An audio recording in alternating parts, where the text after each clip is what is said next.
نحمده ونصلي على رسوله الكريم أما بعد فأعوذ بالله من الشيطان الرجيم بسم الله الرحمن الرحيم رب اشرح لي صدري ويسر لي أمري واحلل عقدة من لساني يفقهوا قولي۔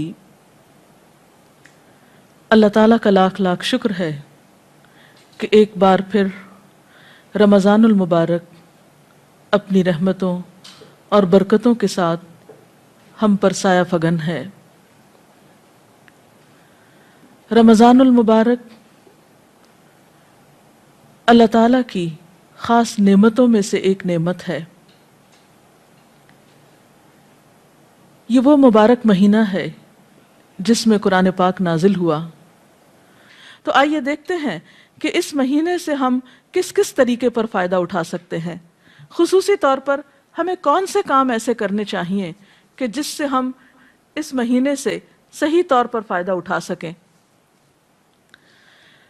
اگر دیکھا جائے تو ہمارا دین دو بڑے کاموں کا مجموعہ ہے۔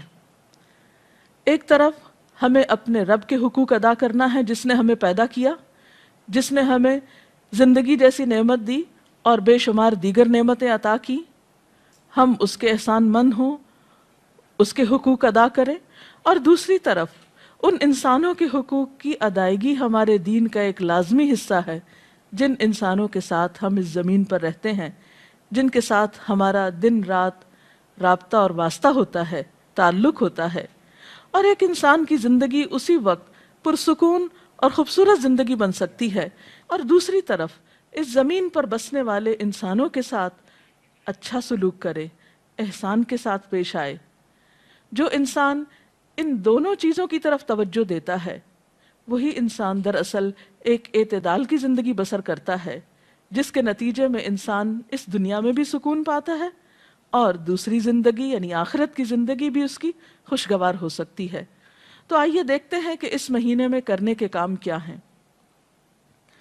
سب سے پہلے حقوق اللہ تعالیٰ کے حقوق، اپنے خالق کے حقوق کی ادائیگی میں نمبر 1 نماز ہے۔ نماز دین کا ستون ہے، ایک مومن اور کافر کے درمیان فرق ہے۔ نماز نبی صلی اللہ علیہ وسلم کے نزدیک آنکھوں کی ٹھنڈک ہے، اور یہ ایک حقیقت ہے کہ انسان کے لیے سکون حاصل کرنے کا سب سے بڑا ذریعہ نماز ہے، جس میں انسان پاک صاف ہو کر پوری یکسوئی اور توجہ کے ساتھ اللہ تعالیٰ کے حضور حاضر ہو کر اس کو یاد بھی کرتا ہے اور اس سے دعائیں بھی کرتا ہے۔ اور اس مہینے میں فرض نماز کے علاوہ خصوصی طور پر نوافل کا اہتمام ضروری ہے، جن میں خصوصاً رات کا قیام تراویح کی شکل میں یا پھر تہجد کی شکل میں، کیونکہ نبی صلی اللہ علیہ وسلم نے فرمایا من قام رمضان ایمانا و احتسابا غفر له ما تقدم من ذنبه، جس نے ایمان اور احتساب یعنی اپنا حساب کرتے ہوئے اور اللہ تعالیٰ سے اچھے اجر کی توقع رکھتے ہوئے صرف اللہ کی رضا کی خاطر رات کا قیام کیا، اللہ تعالیٰ اس کے پچھلے سب گناہ معاف فرما دیں گے۔ تو اس لیے دن کو روزہ اور رات کو تراویح کی نماز، نفل نماز، اس کا خاص اہتمام کرنا بے حد ضروری ہے۔ روزے اور نماز کے علاوہ خصوصی طور پر اس مہینے میں قرآن پاک سے تعلق قائم کرنا چاہیے، کیونکہ یہ وہ مہینہ ہے جس میں قرآن پاک نازل ہوا۔ شہر رمضان الذی انزل فیہ القرآن، رمضان وہ مہینہ ہے جس میں قرآن پاک اتارا گیا ہے، لہٰذا قرآن پاک سے مختلف طریقے پر آپ تعلق قائم کر سکتے ہیں، مثلاً تلاوت کے ذریعے، رات کو تراویح میں سن کر، یعنی آپ ایسی جگہ پر تراویح پڑھیں جہاں کوئی اچھا قاری خوبصورت انداز میں قرات کرتا ہو، یعنی خود تلاوت کے علاوہ قرآن کا سننا بھی ایک عبادت ہے، اور خصوصاً نماز کے اندر اس کا پڑھنا اور سننا عام قرات سے زیادہ اجر و ثواب کا باعث ہے، کیونکہ قیامت کے دن قرآن پاک انسان کے حق میں سفارش کرے گا اور کہے گا کہ یا اللہ اس نے مجھے قیام کی حالت میں پڑھا۔ پھر اسی طرح قرآن پاک چونکہ ہدایت کی کتاب ہے، اس لیے تلاوت اجر کی خاطر اور ثواب کی خاطر کرنے کے علاوہ، برکت کی خاطر کرنے کے علاوہ اس کا سمجھنا بہت ضروری ہے۔ اللہ سبحانہ وتعالیٰ فرماتے ہیں کتاب انزلناہ مبارک لیدبروا آیاتہ، یہ ایک کتاب ہے جسے ہم نے اتارا ہے تاکہ لوگ اس کی آیات میں غور و فکر کریں، وَلِيَتَذَكَّرَ أُولُو الْأَلْبَابِ، اور تاکہ عقل مند لوگ اس سے سبق حاصل کریں، نصیحت پکڑیں۔ ذَلِكَ الْكِتَابُ لَا رَيْبَ فِيهِ هُدًى لِّلْمُتَّقِينَ، یہ کتاب جس میں کوئی شک نہیں، متقی لوگوں کی ہدایت کے لیے آئی ہے، یہ ایک گائیڈ بک ہے۔ لہٰذا اس مہینے میں ہمیں قرآن پاک کو سمجھ کر پڑھنے کی بھی کوشش کرنی چاہیے، کیونکہ عبادت کا مہینہ ہے اور علم کا سیکھنا سکھانا بہترین عبادت ہے، کیونکہ ایک عالم کو عابد پر فضیلت حاصل ہے۔ تو روزے کی حالت میں جہاں آپ عبادات کی طرف توجہ دیتے ہیں، وہاں افضل ترین عبادت قرآن کے سیکھنے اور سکھانے کی طرف بھی توجہ کیجیے۔ نبی صلی اللہ علیہ وسلم نے فرمایا خیرکم من تعلم القرآن وعلمہ، تم میں بہترین ہیں وہ لوگ جو قرآن سیکھیں اور سکھائیں۔ لہٰذا جو لوگ قرآن جانتے ہیں، یعنی اس کا ترجمہ جانتے ہیں، اس کا مفہوم جانتے ہیں، وہ ایسی مجلسیں قائم کریں کہ جس میں دوسرے لوگوں تک قرآن کا پیغام پہنچا سکیں۔ اور اسی طرح جو لوگ نہیں جانتے وہ خاص طور پر ایسے علماء اور ایسے لوگوں کے حلقوں میں حاضر ہوں اور وہاں قرآن سیکھیں تاکہ ان کی زندگی میں بھی قرآن کی خیر و برکت نظر آئے، کیونکہ اللہ تعالیٰ اس کتاب کے ذریعے کچھ قوموں کو بلندی عطا کرتے ہیں اور کچھ قوموں کو ذلیل و رسوا کر دیتے ہیں۔ تو قرآن جیسی نعمت کے ہوتے ہوئے اگر کوئی شخص اس رحمت اور برکت سے فائدہ نہیں اٹھاتا تو وہ خود اپنا نقصان کرتا ہے۔ اور رمضان المبارک قرآن کی طرف رجوع کرنے کے لیے ایک بہترین مہینہ ہے۔ قرآن پاک کے ساتھ تعلق کے علاوہ خصوصی طور پر دعاؤں کا اہتمام کرنا چاہیے۔ روزے کی حالت میں دعا قبول ہوتی ہے، سحری کے وقت دعا قبول ہوتی ہے، افطار کے وقت دعا قبول ہوتی ہے۔ ایک حدیث کا مفہوم کچھ اس طرح ہے کہ افطار کے وقت کی دعا رد نہیں کی جاتی، اس لیے خصوصی طور پر گھروں میں خواتین اپنے بچوں کو، اہل خانہ سب کو افطار سے پہلے دعا کی طرف متوجہ کریں تاکہ ان برکت کے لمحات سے فائدہ اٹھایا جائے۔ اسی طرح قرآن پاک کی تلاوت کے بعد دعا قبول ہوتی ہے، جو عام دنوں کے مقابلے میں رمضان میں زیادہ کی جاتی ہے۔ پھر اسی طرح نمازوں کے بعد، نوافل کے بعد، یعنی بہت سارے مواقع آپ کو رمضان میں ایسے ملیں گے جو دعا کی قبولیت کے ہوں گے۔ ان مواقع سے فائدہ اٹھائیے اور خوب خوب دعائیں کیجیے، اور اس میں اپنے لیے، اپنے اہل خانہ کے لیے، اپنے اہل وطن کے لیے، ملت اسلامیہ کے لیے اور دنیا بھر کے انسانوں کے لیے خوب خوب دعائیں کیجیے، کیونکہ جب انسان دوسروں کے لیے دعا کرتا ہے تو اللہ تعالیٰ اس شخص کے لیے فرشتہ مقرر کر دیتے ہیں جو آمین کہتا ہے اور ساتھ اس شخص کے لیے دعا کرتا ہے جو کسی دوسرے کے لیے دعا میں مشغول ہوتا ہے۔ اور ویسے بھی کسی کے لیے غائبانہ طور پر دعا کرنا جو ہے وہ بھی ایک قبولیت کا باعث بنتا ہے۔ اسی طرح پھر نماز، تلاوت، دعا، ان چیزوں کے علاوہ صدقہ خیرات کی طرف خاص طور پر توجہ دینے کی ضرورت ہے، اور خصوصاً اگر رمضان کے مہینے میں زکوٰۃ ادا کی جائے جو صاحب نصاب لوگ ہیں تو وہ عام مہینوں کے مقابلے میں اس مہینے میں ادائیگی کی وجہ سے زیادہ اجر و ثواب پا سکتے ہیں۔ اور یاد رکھیے کہ زکوٰۃ اسلام کے فرائض میں سے ایک اہم فریضہ ہے۔ حضرت ابوبکر صدیق رضی اللہ تعالیٰ عنہ نے ان لوگوں کے خلاف اعلان جنگ کیا جو کلمہ پڑھتے تھے لیکن انہوں نے زکوٰۃ دینے سے انکار کیا تھا۔ قرآن پاک میں 82 مقامات پر نماز کے ساتھ زکوٰۃ کا ذکر بھی آیا ہے۔ یہ ایک اہم فریضہ ہے، اور یہ حقیقت ہے کہ اگر مالدار لوگ اپنے مال میں سے صحیح طور پر زکوٰۃ نکالیں تو اس ملک میں کوئی غریب نظر نہ آئے۔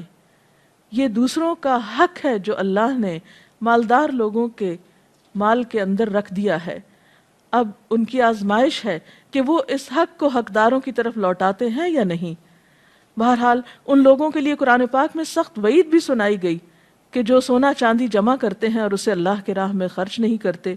لہٰذا اس مہینے میں اللہ تعالیٰ سے پچھلے گناہوں کی توبہ استغفار کرتے ہوئے خصوصیت کے ساتھ اپنے فرائض کی ادائیگی کی طرف توجہ دینا ضروری ہے۔ اور اسی طرح اگر حیثیت ہو، توفیق ہو تو رمضان میں اگر عمرہ کیا جائے تو وہ بھی ایک بہترین نیکی ہے۔ نبی صلی اللہ علیہ وسلم نے رمضان کے عمرے کو اپنے ساتھ حج کے برابر قرار دیا. یعنی جیسے کوئی شخص نبی صلی اللہ علیہ وسلم کی ہمراہی میں حج ادا کر رہا ہو، یعنی اتنا اجر و ثواب کا کام بتایا. پھر اسی طرح آخری عشرے کو خصوصی طور پر عبادت میں گزاریے. نبی اکرم صلی اللہ علیہ وسلم رمضان میں جہاں عبادت کرتے، یعنی پہلے 2 عشروں میں، وہاں خاص طور پر آخری عشرے میں خوب عبادت کرتے، خود بھی جاگتے، اپنے اہل خانہ کو بھی جگاتے، کیونکہ اس آخری عشرے کی راتوں میں سے ایک رات میں لیلۃ القدر ہوتی. اور جیسا کہ قرآن پاک میں آتا ہے وَمَا أَدْرَاكَ مَا لَيْلَةُ الْقَدْرِ لَيْلَةُ الْقَدْرِ خَيْرٌ مِّنْ أَلْفِ شَهْرٍ. تم کیا جانو کہ یہ لیلۃ القدر کیا ہے؟ یہ 1000 راتوں سے بہتر ہے. لہٰذا اس رات کی خاص طور پر تلاش کرنی چاہیے، اس کا اہتمام کرنا چاہیے. اس رات میں جو بھی شخص اللہ سے ثواب کی امید رکھتے ہوئے قیام کرے گا، اللہ تعالیٰ اس کے پچھلے سارے گناہ معاف فرما دیں گے. اور اگر توفیق ہو تو آخری عشرے میں نبی صلی اللہ علیہ وسلم کی سنت پر عمل کرتے ہوئے اعتکاف کا اہتمام بھی کرنا چاہیے. اللہ تعالیٰ سے دعا ہے کہ وہ ہمیں بہترین نیکیوں کی توفیق دے اور اس رمضان کو ہماری بخشش کا ذریعہ بنا دے اور ہمیں پچھلے گناہوں کے کفارے کی توفیق عطا کر دے. وآخر دعوانا ان الحمد للہ رب العالمین. اگر آپ میں سے کوئی آج کی اس ٹاک کے بارے میں، گفتگو کے بارے میں کوئی سوال کرنا چاہے تو یو آر ویلکم. جی آپ سوال کریں. ڈاکٹر صاحبہ، جیسا کہ ابھی آپ نے فرمایا کہ ہمارے دین میں 2 بنیادی چیزیں جو بہت اہم ہیں، وہ ان میں سے ایک حقوق اللہ اور دوسرا حقوق العباد. ان دونوں میں توازن کس طرح رکھا جا سکتا ہے؟ کیونکہ عام طور پہ دیکھا یہ گیا ہے کہ انسان ایک طرف ہو کے رہ جاتا ہے. اس کی طرف آپ کچھ وضاحت کریں گے؟ حقوق اللہ اور حقوق العباد میں توازن قائم کرنا بے حد ضروری ہے، کیونکہ اگر کوئی شخص اللہ تعالیٰ کے حقوق کو ضائع کرتا ہے، یعنی نماز روزے سے غفلت برتتا ہے اور صرف انسانوں کی خدمت کرتا ہے، تو یہ بھی کافی نہیں. کیونکہ جس کے ہم پر احسانات ہیں ہم نے اسی کا احسان نہیں مانا، تو دوسرے انسانوں پر احسان کرنا پھر کافی نہیں. اور کچھ لوگ ایسا ہیں کہ جو حقوق اللہ کی ادائیگی تو کرتے ہیں لیکن حقوق العباد سے غفلت اختیار کرتے ہیں. تو ان دونوں میں توازن کے لیے ٹائم مینجمنٹ کی بہت ضرورت ہے. اللہ تعالیٰ نے ہمارے اوپر بہت احسان فرمایا کہ ہماری عبادات کے اوقات مقرر کر دیے. مثلا نمازوں کے اوقات مقرر ہیں، روزے کے لیے ایک مہینہ مقرر ہے، حج کا وقت مقرر ہے. تو ہم دیکھتے ہیں کہ اللہ تعالیٰ نے اپنے حقوق تو بہت کم ہم پہ رکھے. دن میں 5 اوقات میں نماز جو پڑھنا ہوتی ہے وہ ان کے اوقات اس مناسب طریقے سے رکھے گئے ہیں کہ ہمارے لیے کچھ بھی بوجھ نہیں ہے. دن کا ایک بڑا حصہ صبح کا وقت کام کے لیے رکھا گیا، شام میں نمازوں کے اوقات قریب قریب ہیں لیکن اس میں بھی ادائیگی کچھ مشکل نہیں. حقیقت یہ ہے کہ نماز انسان کو ایک اسٹرینتھ دیتی ہے، قوت دیتی ہے اور اس کو مزید تیار کرتی ہے کہ وہ حقوق العباد کو اچھی طرح ادا کر سکے اور صرف اللہ کی رضا کے لیے ادا کرے. اور حقوق اللہ کی ادائیگی کے بعد انسان اپنے ذہن میں حقوق العباد کی فہرست رکھے، اس میں ان تمام افراد کی طرف توجہ رکھے جو اس کے دائرہ کار میں آتے ہیں اور ان کے لیے بھی اوقات مقرر کرے. نبی صلی اللہ علیہ وسلم کی ایک اور حدیث سے ہمیں پتہ چلتا ہے کہ آپ صلی اللہ علیہ وسلم نے ہمیں اس بات کی تعلیم دی ہے کہ ہر انسان کے پاس کچھ گھڑیاں ایسی ہوں جن میں وہ اپنے رب سے بات کرے، کچھ گھڑیاں ایسی ہوں جن میں وہ انسانوں کے حقوق ادا کرے، کچھ گھڑیاں ایسی ہوں کہ جس میں وہ سیکھنے سکھانے کا کام کرے. تو بہرحال ہمیں ان دونوں طرف ایکولی توجہ دینا ہوگی اور ان کے اوقات کی پابندی کرنا ہوگی. ہر شخص اپنی سہولت کے مطابق ایک ٹائم ٹیبل بنا سکتا ہے. ڈاکٹر صاحب، روزے کے 2 چیزیں بہت اہم ہیں، سحری کھانا اور افطار کرنا. ہم یہ دیکھتے ہیں کہ عموماً ہمارا ٹرینڈ جو ہے افطار کی طرف زیادہ جاتا ہے، اس کے اہتمام میں. کچھ سحری کی فضیلت کے بارے میں آپ ہمیں بتائیں گے؟ جی، یہ آپ نے درست فرمایا کہ عموماً ہمارے ہاں افطار کا تو بہت اہتمام کیا جاتا ہے لیکن سحری کی طرف زیادہ توجہ نہیں دی جاتی. آپ نے فرمایا سحری کیا کرو کیونکہ سحری کرنا بابرکت ہے، سحور میں برکت ہے. اور پھر ویسے بھی دیکھیے کہ سحری کے وقت دعائیں قبول ہوتی ہیں. اہل ایمان کی خصوصی صفت بتائی گئی، وَبِالْأَسْحَارِ هُمْ يَسْتَغْفِرُونَ. اس وقت انسان اگر سحری کی تیاری کے لیے اٹھتا ہے اور ساتھ ساتھ ذکر کرتا ہے مثلاً آپ کھانا لگا رہے ہیں، آپ برتن اٹھا رہے ہیں، آپ تیاری کر رہے ہیں کسی بھی طرح، ساتھ ساتھ اللہ تعالیٰ کا ذکر بھی کر سکتے ہیں اور خصوصاً استغفار کر سکتے ہیں، تو وہ موقع اور وقت جو ہے وہ بہت بابرکت ہوتا ہے. اور سحری کے ساتھ جو روزہ رکھا جاتا ہے وہ کہیں زیادہ بہتر ہے بنسبت اس روزے کے جو بغیر سحری کے رکھا جائے. میرا سوال زکوٰۃ کے بارے میں تھا کہ رمضان میں زکوٰۃ جو ہم نکالتے ہیں اس کو رمضان کے مہینے میں حساب کر کے پورے سال میں رفتہ رفتہ اسپینڈ کر سکتے ہیں یا رمضان کے مہینے میں ہی پورا نکال دینی چاہیے؟ بنیادی طور پر تو آپ زکوٰۃ اس وقت نکالیں گے جب آپ کا سال پورا ہو جائے گا، یعنی ہجری کیلنڈر کے مطابق. مثلاً اگر آپ نے محرم میں کچھ سونا خریدا جو کہ نصاب کی حد کو پہنچتا تھا، تو اس صورت میں آپ کی زکوٰۃ اگلے سال محرم کی اس تاریخ کو ڈیو ہو جائے گی، یعنی آپ کو ادا کرنا ہوگی. اب ضروری نہیں کہ آپ رمضان تک 8-9 مہینے انتظار کریں اور زکوٰۃ روک کے بیٹھے رہیں اور پھر آپ رمضان میں بھی پوری نہیں ادا کریں اور پھر سال بھر تھوڑی تھوڑی ادا کریں، تو یہ درست نہیں ہوگی، یہ بات درست نہ ہوگی. اس سلسلے میں حکم یہ ہے کہ جب سال پورا ہو تو آپ زکوٰۃ نکال دیں، کیونکہ زکوٰۃ کا مال اگر آپ کے مال میں شامل ہوا تو آپ کے مال کو بھی نقصان پہنچا سکتا ہے. زکوٰۃ کی ادائیگی دراصل مال کی صفائی اور تطہیر کا ذریعہ ہے. اس کے لیے آپ ان ایڈوانس، یعنی مثلاً آپ کی اگر زکوٰۃ محرم میں ڈیو ہے اور آپ اگلے محرم تک سال میں پہلے ہی تھوڑی تھوڑی ادا کرتے رہیں، تو وہ زیادہ بہتر ہے بنسبت اس کے کہ آپ سال بھر گزر جائے اور لوگوں کا پیسہ آپ کے مال میں باقی رہے اور آپ رمضان کا انتظار کرتے رہیں، تو صورت میں یہ درست نہ ہوگا. ہاں یہ ہے کہ آپ رمضان میں ان ایڈوانس زکوٰۃ دے دیں اور محرم میں جب آپ کی ڈیو ہو تو اس وقت تک آپ اپنے فریضے سے فارغ ہو چکے ہوں، تو ایسا کیا جا سکتا ہے. اس کے ساتھ ہی ہمارے آج کے پروگرام کا وقت ختم ہوتا ہے. انشاءاللہ اگلے پروگرام کے ساتھ حاضر ہوں گے. وآخر دعوانا ان الحمد للہ رب العالمین. اللہ اکبر اللہ اکبر لا الہ الا اللہ واللہ اکبر اللہ اکبر وللہ الحمد.